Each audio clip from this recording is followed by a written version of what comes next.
Hi everyone, स्वागत है एक बार फिर से आप सभी का फिक्स टारगेट 2.0 परिवार के एक और नई क्लास में। मिथिला यूनिवर्सिटी से जितने भी स्टूडेंट डिग्री पार्ट 1 का एग्जामिनेशंस देने वाले हैं और जिस स्टूडेंट का हिस्ट्री ऑनर्स है, तो आप लोग आज के इस पूरे क्लास को ध्यान से देखिएगा। हिस्ट्री ऑनर्स पेपर नंबर 2 के लिए मैं आपको आज के इस क्लास में मॉडल प्रैक्टिस सेट 3 कंप्लीट करवाने वाला हूं। पेपर नंबर 2 के लिए 2 क्लासेस मैंने आपको ऑलरेडी प्रोवाइड कर दिया है। क्लासेस अगर आपने नहीं देखा है तो प्लेलिस्ट में आपको सारी क्लासेस मिल जाएगी, पेपर नंबर 1 की और पेपर नंबर 2 की। ठीक है, आप लोग वहां से सभी क्लास को देखकर अच्छे से तैयार कर लीजिएगा, आपके आगामी एग्जामिनेशन के लिए काफी ज्यादा हेल्पफुल है। बात करते हैं आज के इस क्लास में मैं आपको कुछ मोस्ट इंपोर्टेंट ऑब्जेक्टिव क्वेश्चंस बताने वाला हूं। इसके साथ साथ भाई साहब आपको मैं एक लॉन्ग टाइप क्वेश्चंस भी बताऊंगा जो आपके एग्जाम के पॉइंट ऑफ व्यू से काफी ज्यादा इंपॉर्टेंट है। तो आप लोग पूरी क्लास को ध्यान से देखिएगा। क्लासेस लंबी जरूर हो सकती है बट आपके एग्जामिनेशंस के लिए काफी ज्यादा हेल्पफुल है। अगर ये क्लासेस आपको हेल्पफुल लगे तो अंत में चैनल पर नए सब्सक्राइब करके नोटिफिकेशन बेल को ऑन कर लीजिएगा। वीडियो को एक प्यारा सा लाइक करके अपने सभी दोस्तों को शेयर कीजिएगा और एक प्यारा सा कॉमेंट करके बताइएगा कि आपको क्लासेस कैसी लगी।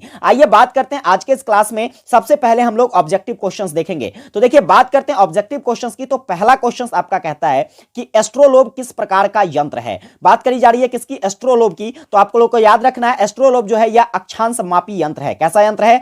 एस्ट्रोलोब जो है अक्षांश मापी यंत्र है। वहीं पर बात कर लिया जाए ताप मापी यंत्र की, तो आपसे पूछ लिया जाएगा कि ताप मापी यंत्र निम्नलिखित में से कौन सा है, तो आप कहोगे ताप मापी यंत्र जो है इसको क्या कहते हैं? थर्मामीटर कहते हैं। क्या कहते हैं? थर्मामीटर कहते हैं। आगे बात करेंगे दिक सूचक यंत्र। देखिए यहां पर दिशा सूचक यंत्र को हम लोग कहते हैं दिक सूचक यंत्र। क्या कहते हैं? दिक सूचक यंत्र, जिसको हम लोग क्या कहते हैं? तो कंपास कहते हैं। क्या कहते हैं? कंपास कहते हैं। इसे आप नोट कर लीजिएगा। ठीक है, आगे बात करी जाए, देखिए आपसे पूछ लिया जा सकता है इसी से रिलेटेड, अगर आपसे पूछ लिया जाए कि भूकंप मापी यंत्र को क्या कहा जाता है, तो भूकंप मापी यंत्र जो है इसको कहते हैं हम लोग सिस्मोग्राफ। क्या कहते हैं? सिस्मोग्राफ, जिसको कहा जाता है भूकंप मापी यंत्र। ठीक है, आगे बात करेंगे। देखिए यहां पर आपसे पूछ लिया जा सकता है कि भूकंप को जो मापते हैं वह किसमें मापते हैं, तो आप कहोगे रिएक्टर स्केल में मापते हैं। किसमें मापते हैं? रिएक्टर स्केल में। ठीक है, ये चीजें आप लोग याद रखना। ठीक है, आगे बात करेंगे क्वेश्चंस क्या कहता है, ध्यान से देखिए। अगला नंबर आपका क्वेश्चंस कहता है कि मार्टिन लूथर ने इसमें से किस आंदोलन को प्रारंभ किया। तो बात करी जाए मार्टिन लूथर की, देखिए आपको मैंने पिछली क्लासेस में बताया था मार्टिन लूथर और मार्टिन लूथर किंग जूनियर के बारे में,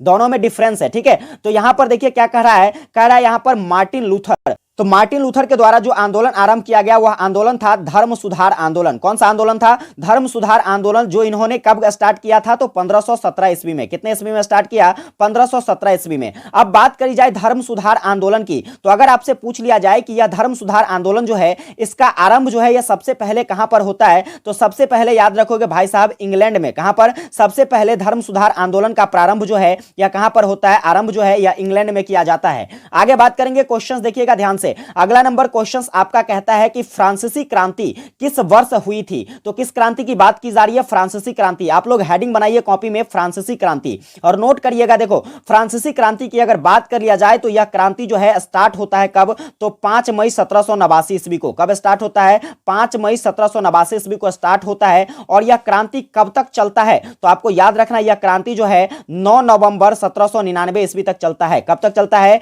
9 नवंबर 1799 ईस्वी तक। अगर बात कर लूं मैं फ्रांसीसी क्रांति की, किसकी बात कर लूं? फ्रांसीसी क्रांति की अगर बात कर लूं तो याद रखिएगा यह लुईस सोलहवां के नीतियों के विरुद्ध, किसके विरुद्ध? लुईस सोलहवां के नीतियों के विरुद्ध जो है यह आंदोलन प्रारंभ होता है। आगे बात करेंगे, देखिए अगर आपसे पूछ लिया जाए, क्या पूछ लिया जाए यहीं पर, फ्रांसीसी क्रांति जो संपन्न होती है यानी कि खत्म हो जाता है कब? 1799 ईस्वी में। इसके बाद जो है फ्रांस की सत्ता को कौन संभालता है, तो याद रखेंगे फ्रांस की सत्ता को जो है कौन संभालता है? नेपोलियन बोनापार्ट संभालता है। कौन संभालता है? Napoleon Bonaparte. और यह भाई साहब नेपोलियन बोनापार्ट जो है यह क्या करता है, तो 1799 ईस्वी में क्या करता है यह, तो पहला फ्रांसीसी साम्राज्य जो है, पहला फ्रांसीसी साम्राज्य इसकी क्या करता है, तो स्थापना करता है। तो आपसे पूछ लिया जा सकता है कि फ्रांस में प्रथम फ्रांसीसी साम्राज्य जो है यह किसके द्वारा स्थापित किया जाता है, तो आप कहोगे सर नेपोलियन बोनापार्ट के द्वारा। कब किया जाता है, तो 1799 ईस्वी में किया जाता है। आगे बात करेंगे क्वेश्चंस देखिएगा। आपका अगला नंबर क्वेश्चंस कहता है कैरावल जहाज। कैरावल जहाज की अगर बात कर लिया जाए, नोट बनाइए कैरावल जहाज। ठीक है, और देखिए कैरावल जहाज की अगर मैं बात करूं तो कैरावल जहाज जो है यह काफी हल्का जहाज था, लेकिन हल्का के साथ साथ यह काफी तेज भागने वाला जहाज भी था। ठीक है, काफी तेज भागने वाला जहाज था, जिसको कब निर्माण किया गया, तो इसे बनाया गया था 15वीं शताब्दी के अंत में। कब बनाया गया था? 15वीं शताब्दी के अंत में बनाया गया था। और वहीं पर आपसे क्वेश्चन पूछ रहा है कि किसने बनाया भाई साहब, तो आप कहोगे इसे बनाया था किसने? पुर्तगालियों के द्वारा। कैरावल जहाज को किसके द्वारा बनाया गया? पुर्तगालियों के द्वारा बनाया गया। आगे बात करेंगे क्वेश्चंस। देखिए आपका अगला number questions, one of the most important questions है, इसे ध्यान रखिएगा। कहता है क्वेश्चंस की औद्योगिक क्रांति जो हुआ था ये कहां से हुआ था? तो याद रखिएगा औद्योगिक क्रांति जो है भाई साहब, इसका प्रारंभ जो होता है यह इंग्लैंड में। कहां पर होता है इसका प्रारंभ? सबसे पहले औद्योगिक क्रांति कहां पर? तो इंग्लैंड में होती है। अगर आपसे पूछ लिया जाए इसकी अवधि क्या रही थी, औद्योगिक क्रांति की जो अवधि रही थी वह क्या रही थी, तो आप कहोगे सर 1780 से लेकर 1850 के दशक में जो है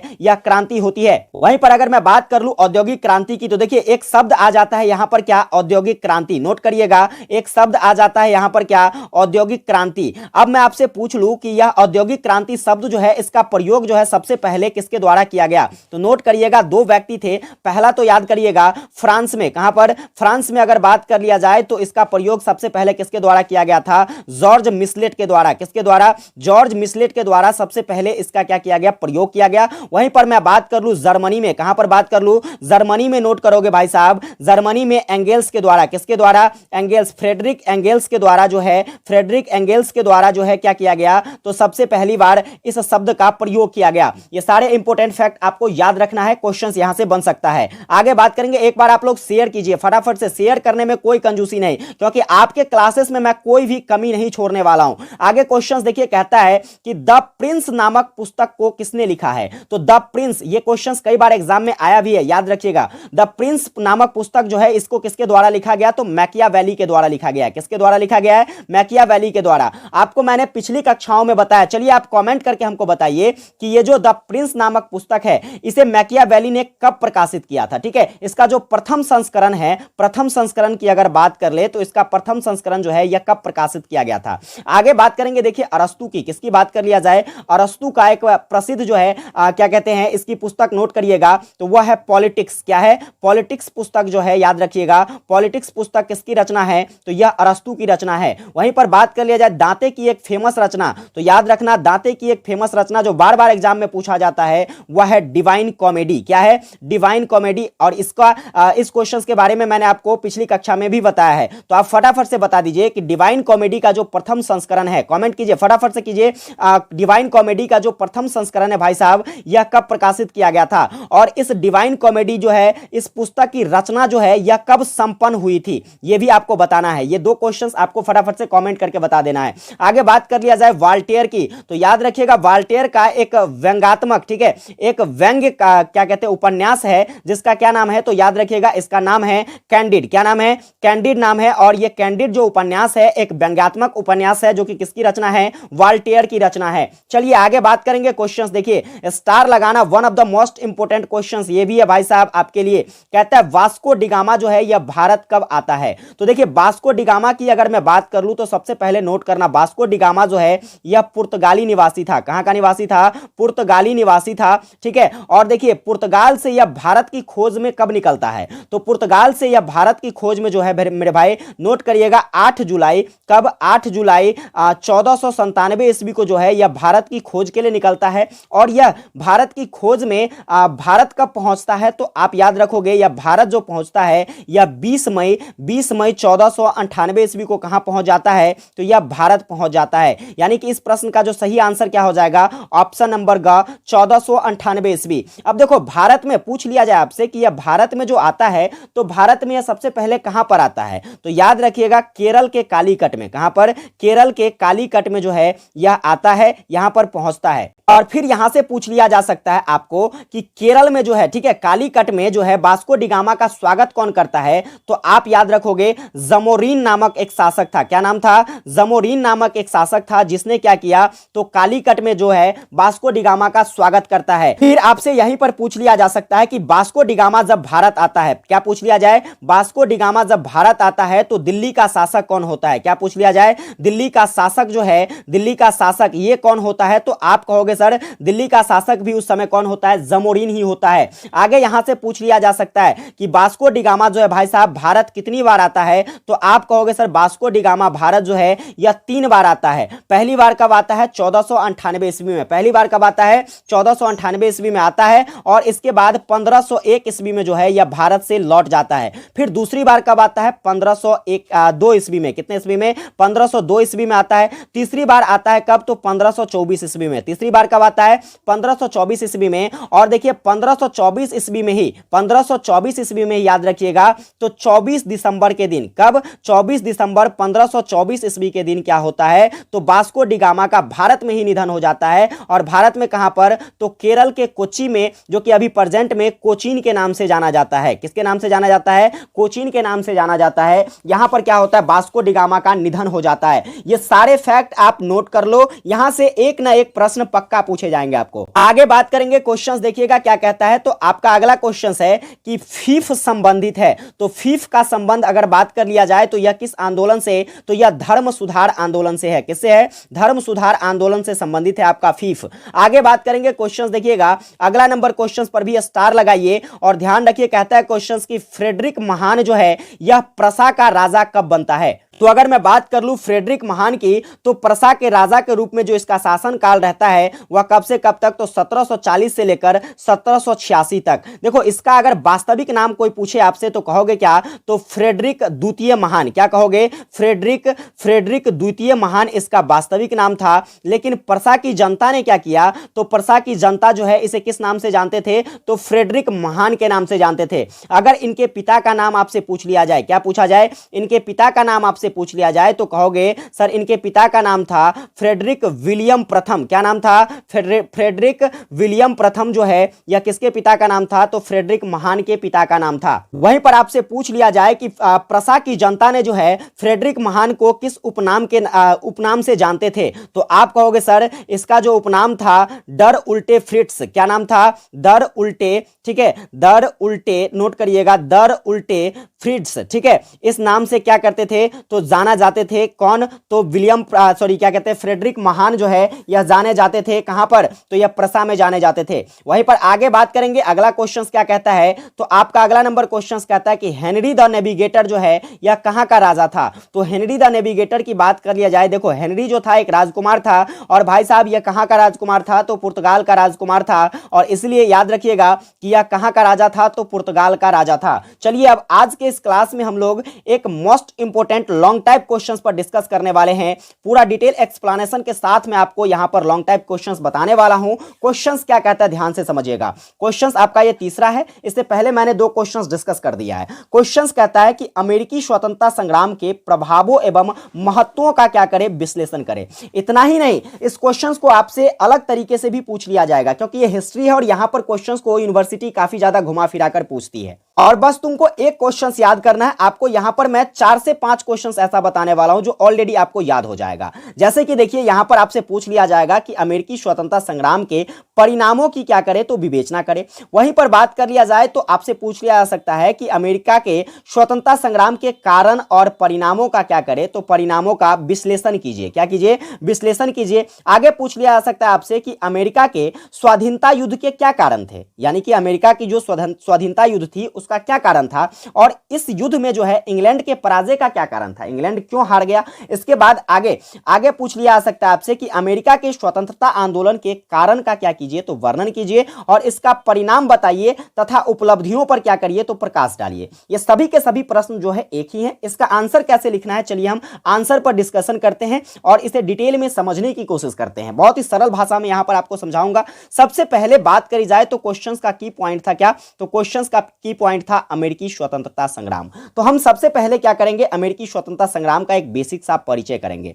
बात करें अमेरिकी स्वतंत्रता संग्राम की तो जिसे अमेरिकी क्रांति के नाम से जाना जाता है। किसके नाम से जाना जाता है? अमेरिकी क्रांति के नाम से जाना जाता है। यह जो क्रांति है यह यूरोपीय उपनिवेश के इतिहास की एक कहा जाए तो महत्वपूर्ण क्रांतिकारी घटना थी। यह स्वतंत्रता संग्राम ग्रेट ब्रिटेन और उसके 13 उत्तर अमेरिकी उपनिवेश के बीच में होता है। याद रखिएगा किसके किसके बीच में होता है? ग्रेट ब्रिटेन और इसके बाद अमेरिका के जो 13 उपनिवेश क्या कहते हैं राष्ट्र थे उन सभी राष्ट्रों के साथ होता है, जो कि कब से कब तक चलता है? यह 1775 से लेकर 1783 ईस्वी के बीच यह युद्ध चलता है, यह सैन्य संघर्ष चलता है, जिसके परिणाम स्वरूप अमेरिका की ब्रिटिश कॉलोनियों ब्रितानी साम्राज्य से क्या होता है? तो स्वतंत्र हो जाता है और एक नए देश संयुक्त राज्य अमेरिका का तब जाकर के निर्माण होता है इस युद्ध के बाद। इस स्वतंत्रता संग्राम के दौरान जो है जनरल जॉर्ज वाशिंगटन ने यह क्या किया? तो अमेरिकी उपनिवेशों की सेना का नेतृत्व किया। आपसे ऑब्जेक्टिव क्वेश्चन पूछा जा सकता है कि अमेरिकी स्वतंत्रता संग्राम का नेतृत्व जो है या फिर अमेरिकी स्वतंत्रता संग्राम का नायक पूछा जाए आपसे तो आप कहोगे सर जॉर्ज वाशिंगटन। ठीक है, इसने क्या किया तो इस युद्ध का, इस संघर्ष का नेतृत्व किया और इस युद्ध को जीतने के बाद, इस संघर्ष को जीतने के बाद जॉर्ज वाशिंगटन जो है यह अमेरिका के प्रथम राष्ट्रपति के रूप में क्या होते हैं तो नियुक्त होते हैं। तो यह एक बेसिक परिचय था आपका अमेरिकी स्वतंत्रता संग्राम का। अब आइए बात करते हैं कि आखिर यह युद्ध होता क्या क्यों है, इस युद्ध के कारण क्या थे। ठीक है, इस युद्ध के कारण के बारे में बात कर लिया जाए तो सबसे पहला कारण था व्यापारिक स्वतंत्रता पर अनुचित प्रतिबंध। देखिए इंग्लैंड जो था, ठीक है, इंग्लैंड की संसद ने क्या किया तो उपनिवेशों की व्यापारिक स्वतंत्रता पर क्या किया था तो उपनिवेशों की व्यापारिक स्वतंत्रता पर प्रतिबंध लगा दिया था। उपनिवेशों को व्यापारिक क्षेत्र में कोई भी ऐसा कार्य करने नहीं दिया जाता था जिससे क्या हो तो इंग्लैंड की व्यापार को हानि पहुंचे। अब स्वाभाविक सी बात है कि युद्ध की स्थिति तो बनना तय है। अगर कोई व्यक्ति मेरे ही घर में आकर मुझे ही किसी चीज को लेने से इनकार कर दे, मना कर दे, तो क्या होगा, वहां पर तो विरोधाभास प्रकट होना तय है और जैसे ही विरोधाभास प्रकट होगा तो युद्ध की स्थिति बनेगी ही। तो वही कारण था अमेरिकी स्वतंत्रता संग्राम के युद्ध का कारण। आगे बात करेंगे। देखिए दूसरा कारण क्या था तो सप्तवर्षीय युद्ध में फ्रांस पर इंग्लैंड की विजय। याद रखिएगा सप्तवर्षीय युद्ध जो है यह किसके किसके बीच तो फ्रांस और इंग्लैंड के बीच होता है, जिसमें भाई साहब इंग्लैंड जो है क्या करता है तो फ्रांस को हराकर इस युद्ध को जीत जाता है। अब देखिए यह कारण किस प्रकार से बनता है अमेरिकी स्वतंत्रता संग्राम का, तो फ्रांस का जो है अमेरिका में अधिक आतंक था। फ्रांस जो है जिसका आतंक कहां था तो अमेरिका में। फ्रांस वालों ने अपने उपनिवेश वहां स्थापित किए थे। 17वीं शताब्दी के धार्मिक युद्धों के कारण जो है बहुत से अंग्रेज अमेरिका में जा बसे थे। इसके कारण क्या होता है तो इन उपनिवेशों की अधिकांश जनता यह अंग्रेज ही था। ठीक है, यूरोप के सप्तवर्षीय युद्ध में इंग्लैंड ने क्या किया तो फ्रांस को पराजित कर दिया और उसका आतंक उपनिवेश को क्या किया तो मन से हटा दिया। जब उन्हें जो है किसी बाह्य शक्ति का क्या होता था तो भय नहीं था। ठीक है, तो यह कारण था क्या तो सप्तवर्षीय युद्ध में जो फ्रांस पर जो है इंग्लैंड की विजय हो जाती है, यह किसका कारण बनता है तो यह अमेरिकी स्वतंत्रता संग्राम का कारण बनता है। आगे था स्वतंत्रता प्रेमी। देखिए स्वतंत्रता प्रेमी के अंतर्गत हम लोग जानेंगे कि उपनिवेशवासी जो है यह चिरकाल से स्वतंत्रता के प्रेमी थे। यानी कि कहने का मतलब बहुत समय पहले से स्वतंत्रता के प्रेमी थे। चिरकाल कहने का मतलब बहुत समय पहले। वे अपनी स्वतंत्रता में किसी भी प्रकार की कमी नहीं चाहता था और हर व्यक्ति चाहता है कि हमें क्या मिले तो एक स्वतंत्र जीवन जीने को मिले। कोई भी व्यक्ति अभी परतंत्र रूप में नहीं जीना चाहता है। अपनी मातृभूमि इंग्लैंड की तरह वे अपनी स्वतंत्रता पर किसी प्रकार की कोई भी प्रहार जो है यह सहन नहीं कर सकते थे, इसलिए अब वे क्रांति के लिए तैयार हो गए। यानी कि अमेरिकी उपनिवेशवासी 13 उपनिवेश देश जो थे वो क्या चाहते थे, वो हमेशा चाहते थे कि अपने आप को क्या करें तो हम स्वतंत्र रखें, अपनी मातृभूमि को क्या रखें तो स्वतंत्र रखें। उसके ऊपर अगर कोई भी ऐसा क्या कहते हैं संकट आए तो वह बर्दाश्त नहीं करना चाहते थे और ऐसी स्थिति में युद्ध का क्या होता है तो स्थिति बन जाता है। आगे बात करेंगे। अगला कारण है स्टाम्प एक्ट। देखिए स्टाम्प एक्ट क्या है जरा ध्यान से समझिएगा। स्टाम्प एक्ट जो है यह कब पारित होता है तो 1765 ईस्वी में। क्वेश्चंस ऑब्जेक्टिव में भी पूछा जा सकता है, याद रखिएगा। स्टाम्प एक्ट कब पारित होता है तो 1765 ईस्वी में। अब देखो स्टाम्प एक्ट के पारित होने के बाद क्या होता है तो इसके अनुसार समस्त कानूनी कागजों पर टिकट लगाना आवश्यक घोषित कर दिया गया। ठीक है, अब यहां पर देखिए जितने भी कानून था उन सभी कानूनों में क्या किया गया तो टिकट लगाना उस पर क्या कर दिया गया आवश्यक कर दिया गया। कानून पास करते समय संसद में उपनिवेश का कोई प्रतिनिधि नहीं हुआ करता था। अब क्या हुआ तो इसके खिलाफ जो है लोगों ने आवाज उठाना शुरू कर दिया, क्योंकि देखिए अगर कोई कानून पास हो तो भाई सर्वसहमति होनी चाहिए। कानून के पास होने में क्या होनी चाहिए सर्वसहमति, क्योंकि सर्वसहमति अगर जब तक नहीं होती है लोगों की, जैसे मान लीजिए कि एक परिवार में 10 सदस्य है, अब इस 10 सदस्यों के लिए अगर कानून बनाया जाए तो इसमें सभी का क्या होना चाहिए सहमति होना चाहिए। किसी एक व्यक्ति के द्वारा अगर कोई कानून बना दिया जाए, अगर मान लीजिए कोई अब बाकी के जो 9 लोग हैं उनको ये कानून पसंद नहीं है तो क्या होगा विरोध की भावनाएं प्रकट होगी ही होगी। तो ऐसी स्थिति में जब ये स्टाम्प एक्ट आया तो स्टाम्प एक्ट के तहत जो है जो कानून बनाया जाता था उसमें क्या होता था तो संसद में जो है उपनिवेश का जो है कोई भी प्रतिनिधि नहीं, मतलब अमेरिका का जो उपनिवेश देश था उस देश का कोई भी प्रतिनिधि नहीं हुआ करता था। उसके परोक्ष में जो है क्या किया जाता था तो कानून पारित किया जाता था। इसलिए उपनिवेश वासियों ने क्या किया तो अब युद्ध के लिए जो है अपना कदम आगे बढ़ाना शुरू कर दिया। तो ये सभी कारण था अमेरिकी स्वतंत्रता संग्राम का। बात करते हैं अगला कारण। तो देखिए अगला कारण था हुआ क्या था स्वतंत्रता की घोषणा एवं क्रांति को आरंभ। ठीक है, लोगों ने अब क्या किया तो सीधा सीधा अब स्वतंत्रता की मांग करने लगा। ठीक है, और क्रांति का प्रारंभ कर दिया गया। इंग्लैंड की यातनाओं से तंग आकर जो है 4 जुलाई 1776 ईस्वी को उपनिवेश के सभी राज्यों ने मिलकर, ठीक है कितने याद रखे डेट याद रखिएगा 4 जुलाई 1776 को जो है यह क्या होती है तो यह क्रांति प्रारंभ होती है। ठीक है, उपनिवेशवासियों ने सभी उपनिवेश के सभी राज्यों ने मिलकर क्या किया, तो स्वतंत्रता की घोषणा कर दी और इंग्लैंड से संबंध विच्छेद करने का क्या कर लिया, तो निश्चय कर लिया। इस उद्घोषणा के परिणाम स्वरूप अमेरिका के उपनिवेशों और इंग्लैंड में क्या होता है, तो सन 1776 ईस्वी में जो है लैंकेस्टर नामक स्थान पर युद्ध छिड़ जाता है। तो ये सभी कारण जो है ये किसके हैं, तो अमेरिकी स्वतंत्रता संग्राम के कारण है। अब देखिए कारण तो आपने जान लिया, कारण के बाद बात करते हैं कि आखिर इसका परिणाम क्या निकल कर आया इस युद्ध का, क्योंकि कोई ना कोई परिणाम तो आया होगा। ठीक है, अब इसकी उपलब्धियां क्या रही ये भी जानेंगे। तो देखिए सबसे पहला चीज कि इस क्रांति के बाद क्या होता है, तो संयुक्त राज्य का निर्माण होता है, यानी कि अमेरिका का जो है एक अलग राष्ट्र का निर्माण होता है। देखिए यहां पर लिखेंगे हम लोग कि स्वतंत्रता युद्ध के फलस्वरूप जो है संयुक्त राज्य अमेरिका के नए राज्य का क्या होता है, तो निर्माण होता है। स्वतंत्रता के सिद्धांत के आधार को बनाकर इस संग्राम का क्या किया जाता है, तो सूत्रपात किया गया था। ठीक है, आगे बात करी जाए तो अगला नंबर पॉइंट्स जो है, अगला परिणाम क्या निकल कर आता है, तो पुरानी औपनिवेशिक नीति का क्या हो जाता है, तो इस क्रांति के बाद अंत हो जाता है। इस क्रांति के बाद जो है देखिए इस स्वतंत्रता युद्ध ने पुरानी औपनिवेशिक नीति जो थी, जिससे क्या होता था, तो सिर्फ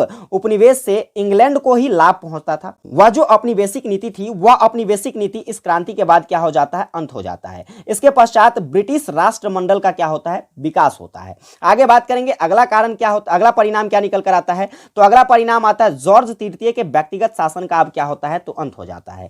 कहने का मतलब कि लॉर्ड नॉर्थ के प्रधानमंत्रित्व काल में 1770 से लेकर 89 ईस्वी तक, इसका जो शासन काल था कब से कब तक, 1770 से लेकर 1789 तक जॉर्ज तृतीय का व्यक्तिगत शासन जो है यह प्रकाष्ठा पर था। स्वतंत्रता युद्ध में ब्रिटेन की पराजय के साथ साथ ही क्या होता है, तो लॉर्ड नॉर्थ को प्रधानमंत्री पद से क्या होना पड़ता है, तो त्याग देना पड़ता है, यानी कि उसकी जो शासन काल है अब क्या होती है, समाप्त हो जाती है। आगे परिणाम क्या निकल कर आता है, तो अगला परिणाम आपको याद रखना है वह है आपका प्रजातांत्रिक विचारधारा का विकास। देखिए इस युद्ध के बाद क्या होता है, तो इस स्वतंत्रता युद्ध के फलस्वरूप अमेरिका में प्रजातांत्रिक भावनाएं जो है यह पनपने लगती है, यानी कि इसका जो प्रजातांत्रिक भावना जो है यह विकसित होने लगता है। उस समय की जो प्रचलित धारणाएं थी तथा व्यवस्थाएं थी, उन सभी व्यवस्थाओं पर, उन सभी धारणाओं पर क्या किया गया, तो इस क्रांति के द्वारा काफी ज्यादा आघात किया गया। अमेरिकी जनतंत्र की नींव डाली गई। मॉन्टेस्क्यू की शक्ति जो है, इसका जो है पृथककरण का सिद्धांत या अमेरिकी संविधान निर्माताओं ने क्या किया, तो स्वीकार किया। ठीक है, आगे अब बात करेंगे कि आखिर इंग्लैंड की इसमें हार क्यों हो जाती है। ठीक है, इंग्लैंड और किसके बीच, अमेरिका के बीच, अमेरिका के औपनिवेशिक राष्ट्र के बीच क्या होता है, तो जो ये युद्ध होता है